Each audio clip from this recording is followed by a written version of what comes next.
আমি যখন লতার সঙ্গে তোমার বিয়ে ঠিক করেছি তাহলে লতাকেই তোমাকে বিয়ে করতে হবে। আর কে বলেছে ও পড়াশোনা জানে না? ও ক্লাস 8 পাস। আর সব সময় পড়াশোনা দিয়ে মানুষের বিচার করা হয় নাকি? লতা অনেক ঘরোয়া মেয়ে আর খুবই সংস্কারী বউ হবে। আমি একজন নামকরা উকিল, নিজের কাজ নিয়ে কোর্ট কাছারি নিয়ে ব্যস্ত থাকি, তাই আমি এমন মেয়েকেই বাড়ির বউ বানিয়ে নিয়ে আসতে চাই যে কিনা আমার সংসারের খেয়াল রাখবে।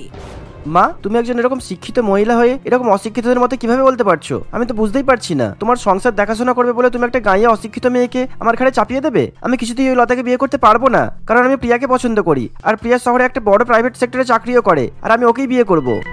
এভাবেই বিয়ে করা নিয়ে রাহুলের সঙ্গে তার মায়ের ভীষণ ঝগড়া বাঁধে। প্রীতমা দেবী খুবই ভালো মনের মানুষ ছিল, আর তার বান্ধবী অল্প বয়সে মারা যাওয়ায় সে লতাকে নিজের মেয়ের মতো করে দেখে। আর সে ঠিক করে লতার সঙ্গে নিজের ছেলের বিয়ে দেবে, কারণ লতা খুবই ভালো মনের মানুষ এবং খুবই সংস্কারী মেয়ে। কিন্তু লতা যেহেতু গাইয়া ধরনের, তাই রাহুল তাকে কিছুতেই বিয়ে করতে চায় না।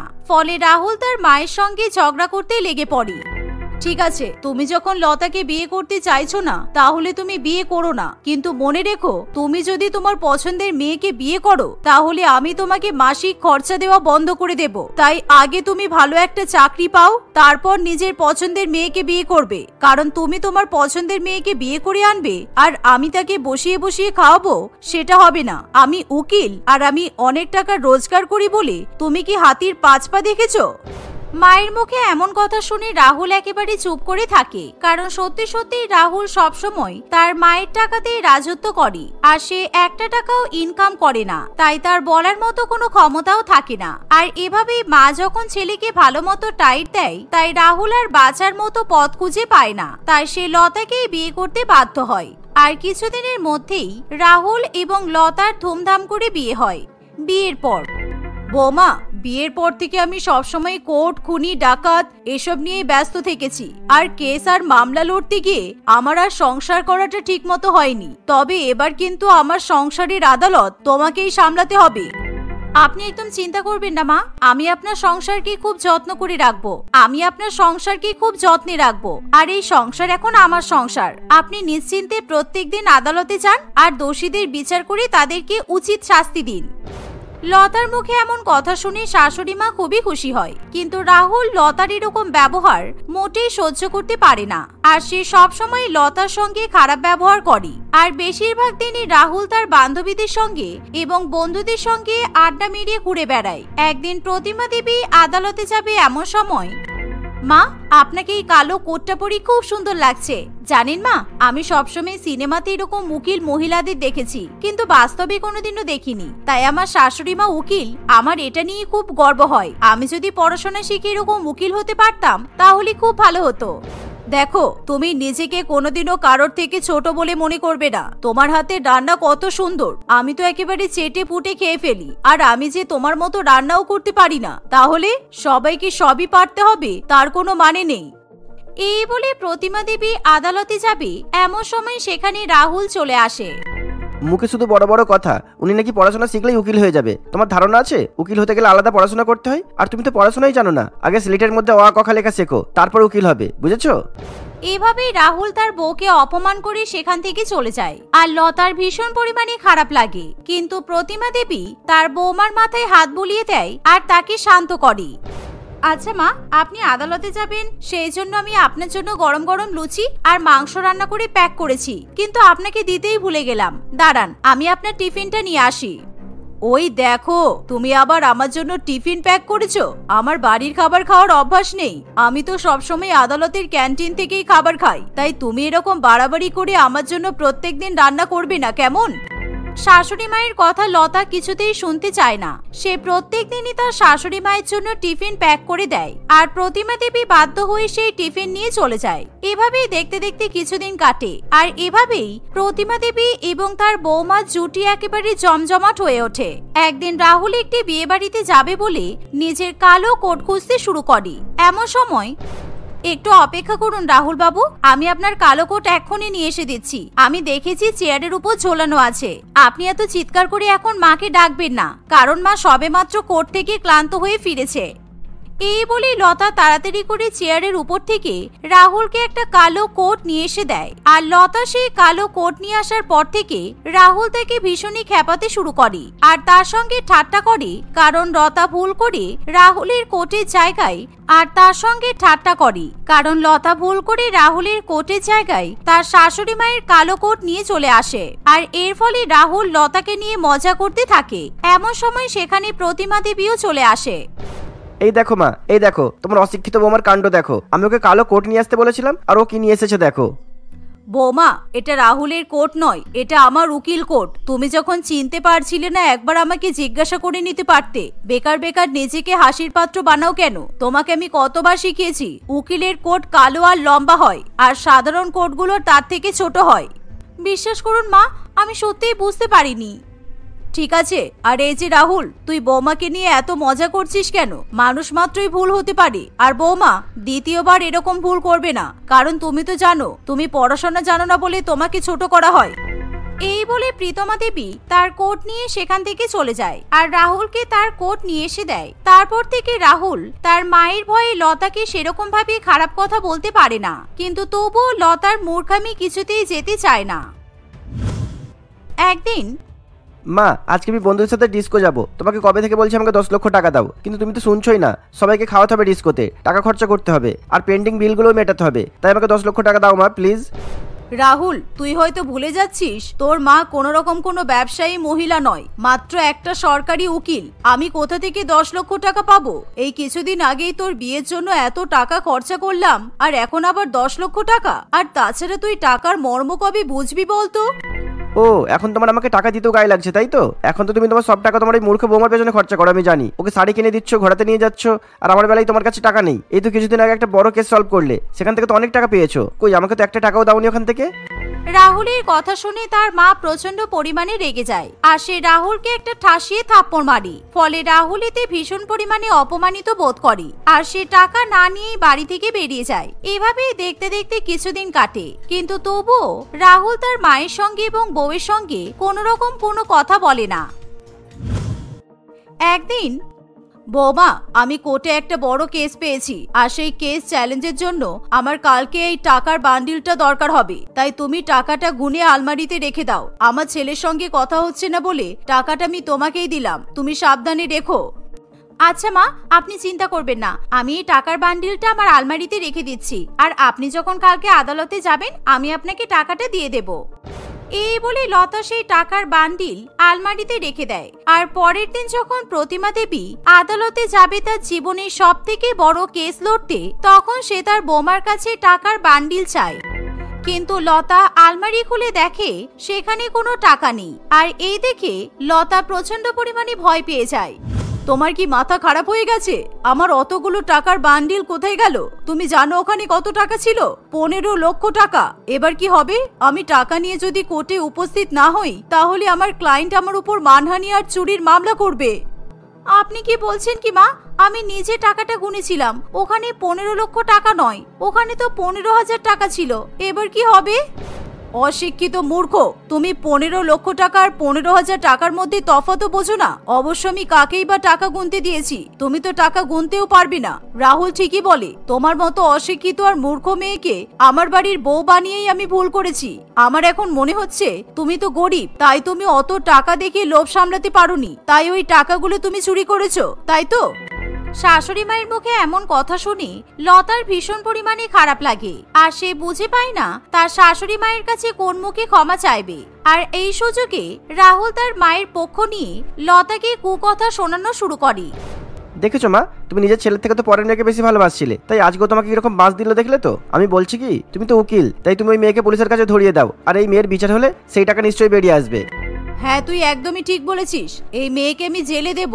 আমার মতো উকিল শাশুড়ির কাছ থেকে টাকা চুরি করে ও কত বড় অপরাধ করেছে সেটা আমি ওকে বোঝাবো। অশিক্ষিত মূর্খ মেয়ে একটা, একে এখনই ঘাড় ধাক্কা দিয়ে বাড়ি থেকে বের করে দে, তারপর আমি দেখছি কি করা যায়।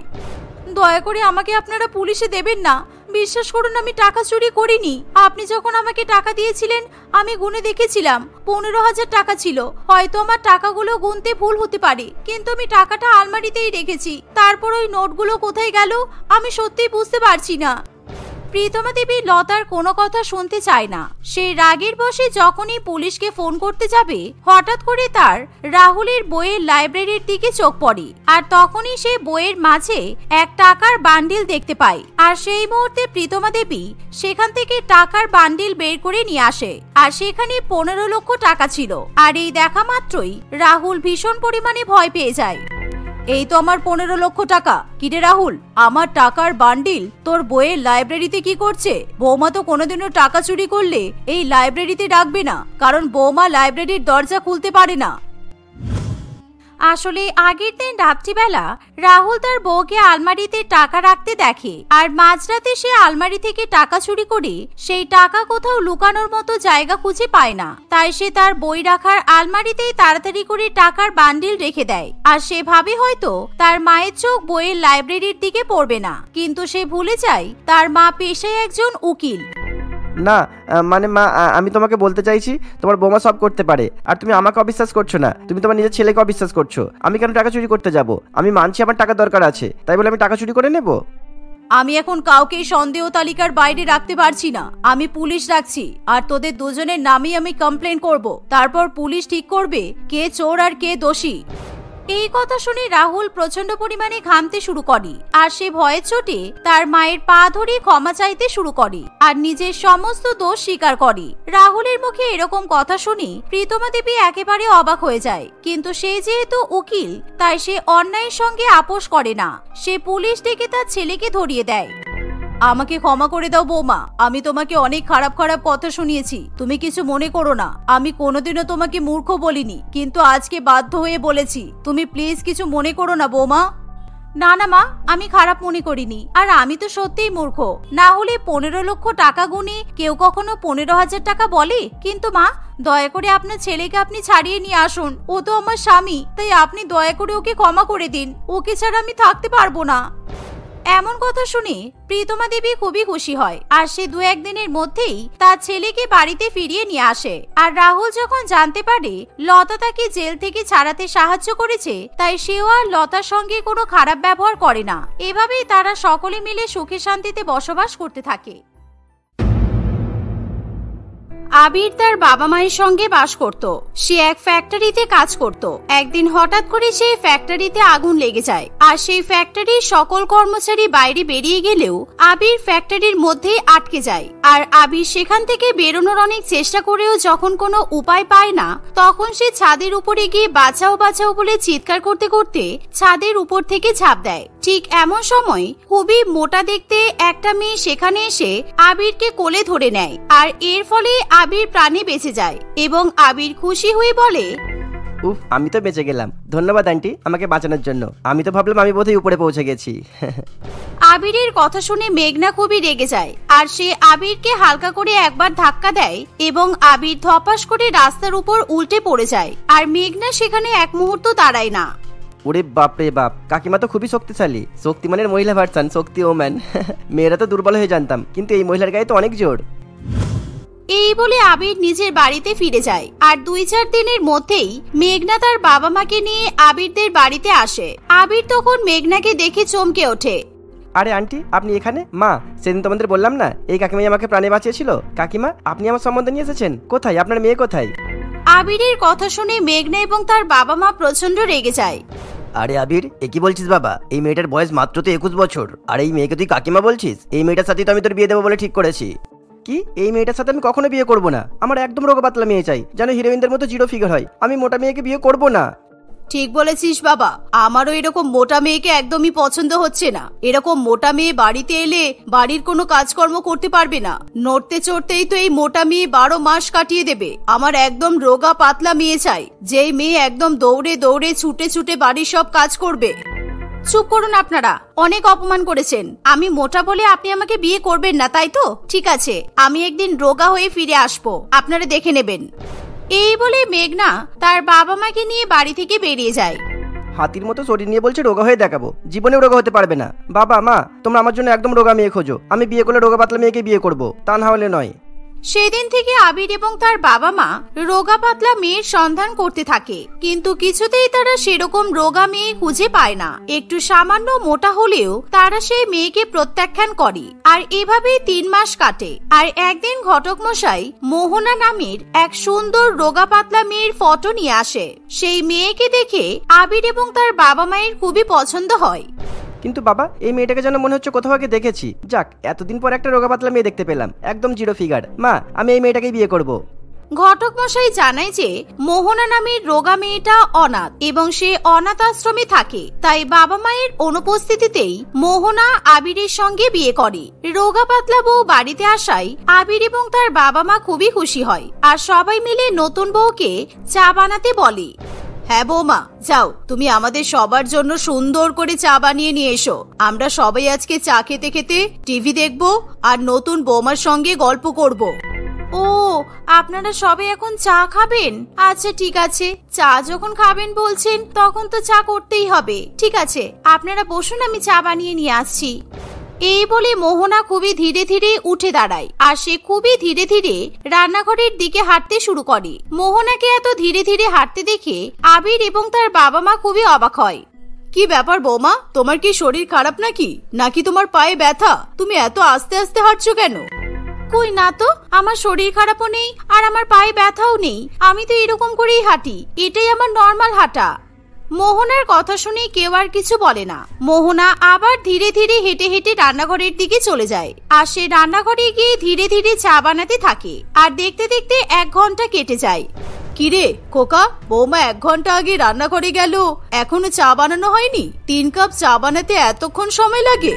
তখনই তারা দেখে যে মোহনা চা নিয়ে রান্নাঘর থেকে বেরিয়ে আসছে, কিন্তু মোহনা আবার খুবই ধীরে ধীরে হেঁটে হেঁটে সবাইকে চা দেয়। এর ফলে চা ততক্ষণে একেবারে ঠান্ডা হয়ে যায়।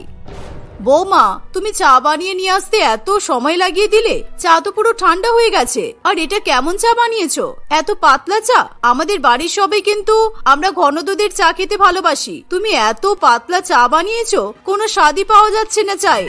কিন্তু মা, আমি তো এরকমই পাতলা চা বানাই, একদম আমার মতো পাতলা চা, কারণ আপনাদের তো সব জিনিসই পাতলাই ভালো লাগে। আচ্ছা বলছি যে চা বানিয়ে আমি প্রচন্ড ক্লান্ত হয়ে পড়েছি, তাই আমি ঘুমাতে যাচ্ছি।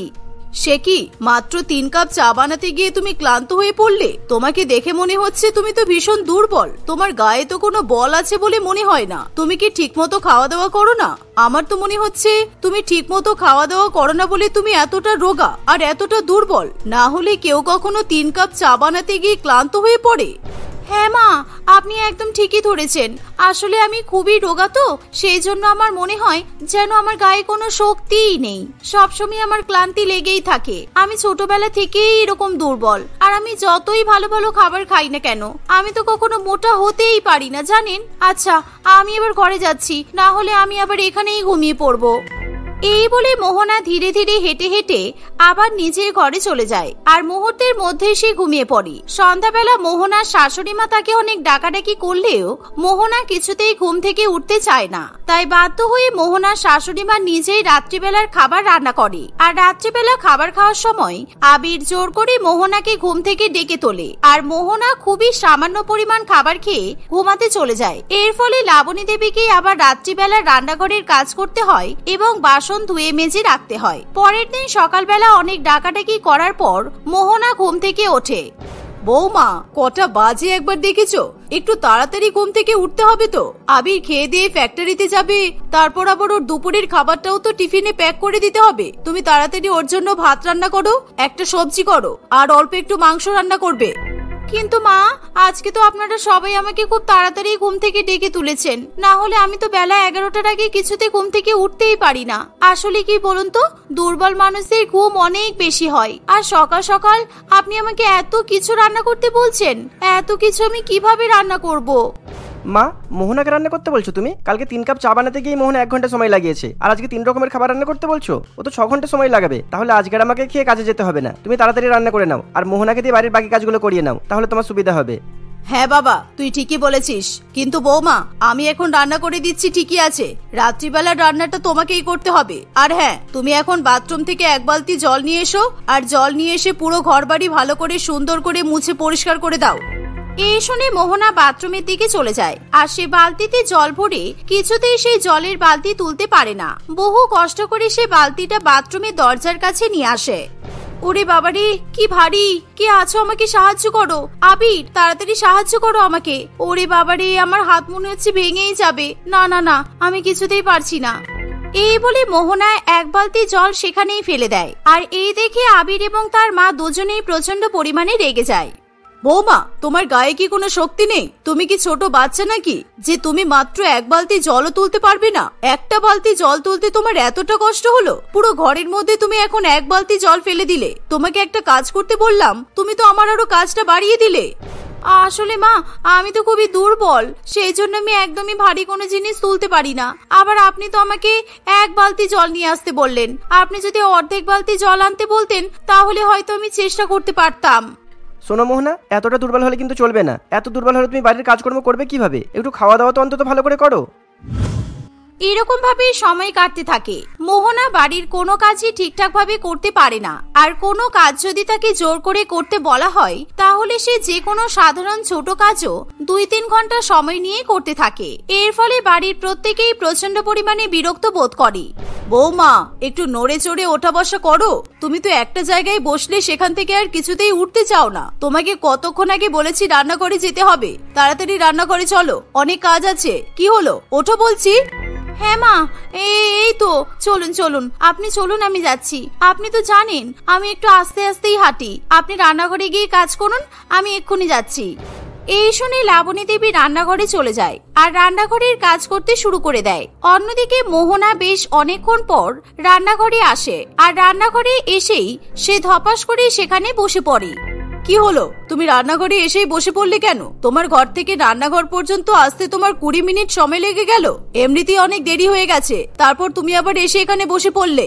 হ্যাঁ মা, আসলে ঘর থেকে রান্নাঘরে আসতে গিয়ে আমি প্রচন্ড ক্লান্ত হয়ে পড়েছি। এবার আমাকে বিশ্রাম করতে হবে, তবে আমি কোনো কাজ করতে পারবো। আমি একটু বিশ্রাম করি, আপনি কাজ করুন। হ্যাঁ।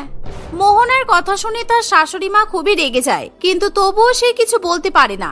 অন্যদিকে মোহনা রান্নাঘরে বসে বসেই ঘুমিয়ে পড়ে। এরকম ভাবে আরো কিছুদিন কাটে। একদিন মোহনার শাশুড়ি মা মোহনাকে ছাদে জামা কাপড় মেলতে পাঠায় আর মোহনা ছাদে জামা কাপড় মেলতে গিয়ে মাথা ঘুরে পড়ে যায়। এই দেখে বাড়ির সকলেই খুবই ভয় পেয়ে যায় আর আবির তাড়াতাড়ি করে বাড়িতে ডাক্তার ডেকে নিয়ে আসে। কি ব্যাপার ডাক্তার বাবু, আমার বৌমা কি আমাদেরকে খুশির খবর দেবে নাকি? না না, সেরকম কিছু নয়। আসলে আপনার বৌমা প্রচন্ড পরিমাণে দুর্বল। আমার মনে হচ্ছে উনি ভীষণ ক্লান্ত, ওনার বিশ্রামের প্রয়োজন। আর চেষ্টা করবেন অনেক অনেক হেলদি খাবার খাওয়ানোর, যাতে উনি এনার্জি পান। কিন্তু ডাক্তার বাবু, আমার বৌমা তো 24 ঘন্টার মধ্যে 20 ঘন্টায় ঘুমিয়ে থাকে, এত বিশ্রাম করে, তারপরও আপনি বলছেন এর বিশ্রামের প্রয়োজন। আরে মা, আপনি বুঝতে পারছেন না ডাক্তারবাবু কি বললেন? আসলে আমি তো বিশ্রাম নিতে নিতেই ক্লান্ত হয়ে পড়েছি। সারাদিন শুয়ে থাকতে থাকতেও তো কষ্ট হয়, বলুন। মোহনার কথা শুনে তার শাশুড়ি মা প্রচন্ড পরিমাণে অবাক হয়। কিছুক্ষণ পরেই ডাক্তারবাবু কয়েকটা ওষুধ লিখে সেখান থেকে চলে গেলে লাবণী দেবী রাগে গজগজ করতে শুরু করে। সব তোর জন্য হয়েছে আবির, তোর তো খুবই শখ ছিল রোগা মেয়েকে বিয়ে করার। এবার দেখলি তো রোগা কাঠির মতো মেয়েকে বিয়ে করে তুই কি ভুল করেছিস। তোর রোগা বউ তো বাড়ির কোনো কাজকর্ম করতেই পারে না, সব কাজ আমাকেই করতে হয়। শেষ পর্যন্ত আমার কপালে এরকম একটা দুর্বল বৌমা জুটলো। আমার তো এখন মনে হচ্ছে তুই ওই মোটা শক্তিশালী মেয়েটাকে বিয়ে করলেই বোধহয় ভালো হতো, অন্তত বাড়ির সমস্ত কাজকর্ম তো করতে পারতো। এরকম রোগা দুর্বল মেয়েকে কিছুতেই বাড়িতে রাখা যাবে না। শোন, যত তাড়াতাড়ি সম্ভব এই মেয়েকে বাড়ি থেকে বিদায় কর। এভাবেই লাবণী দেবী রাগে গজগজ করতে থাকে। কিন্তু তখনই দরজার কলিং বেল বেজে ওঠে আর মোহনা তাড়াতাড়ি করে গিয়ে দরজা খোলে। সবাই দেখে যে এক ডেলিভারি বয় গ্যাস সিলিন্ডার দিতে এসেছে। তখন মোহনা খুব সহজেই গ্যাস ভর্তি সিলিন্ডার তুলে রান্নাঘরে নিয়ে গিয়ে রেখে আসে আর ফাঁকা সিলিন্ডার রান্নাঘর থেকে নিয়ে এসে ডেলিভারি বয়কে দিয়ে দেয়। এই দেখে আবির এবং তার বাবা মা প্রচন্ড পরিমাণে অবাক হয়। কি, আমাকে দেখে অবাক হলেন তো? আমি এতদিন পর্যন্ত দুর্বল সাজার নাটক করেছি, আমাকে তোমরা চিনতে পারোনি তাই না? আমি মোহনা নই, আমার নাম মেঘনা। আমি সেই মোটা মেঘনা যাকে তোমরা রিজেক্ট করেছিলে। আমি তোমাকে বলেছিলাম না আমি তোমাদেরকে উচিত শিক্ষা দেওয়ার জন্য এতদিন পর্যন্ত দুর্বল হওয়ার নাটক করেছি। আশা করছি তোমরা ভালো মতো শিক্ষা পেয়ে গেছো। কখনো কারো শারীরিক বৈশিষ্ট্য নিয়ে অপমান করতে নেই, এটা তোমরা মনে রাখবে। মেঘনার কথা শুনে আবির এবং তার বাবা মা প্রচন্ড পরিমাণে লজ্জায় পড়ে আর তারা তাদের ভুলের জন্য মেঘনার কাছে ক্ষমা চায়। আমাদেরকে ক্ষমা করে দাও মেঘনা, তুমি মোটা ছিলে বলে ওরকম ভাবে তুমি অপমান করা আমার উচিত হয়নি। তুমি যে আমার জন্য নিজেকে এতটা পরিবর্তন করে নেবে আমি তো ভাবতেও পারিনি। তুমি মোটা হয়ে গেলেও আমার কোনো সমস্যা নেই মেঘনা, তুমি ঠিকমতো খাওয়া দাওয়া করো, কারণ তুমি অনেক রোগা হয়ে গেছো। এখন যদি সত্যি সত্যি তুমি দুর্বল হয়ে যাও তাহলে কিন্তু আমরা ভালো রকম ভাবে বিপদে পড়ে যাবো। আবিরের কথা শুনে মেঘনা খুবই খুশি হয়। সেদিন থেকে মেঘনা আবার নিজের ইচ্ছে মতো খাওয়া দাওয়া করতে শুরু করে, আর সেই সাথে মেঘনা এখন একা একাই বাড়ির সমস্ত কাজকর্ম করে। কয়েকদিনের মধ্যেই মেঘনা আবার কিছুটা মোটা হয়ে যায়, কারণ এখন সে ডায়েট করে এবং এক্সারসাইজ করাও বন্ধ করে দেয়। কিন্তু মেঘনা এখন মোটা হলেও কারোর কোনো আপত্তি থাকে না। সবাই খুশি মনে মেঘনাকে মেনে নেয় এবং হাসি খুশি প্রত্যেকে সংসার করতে থাকে।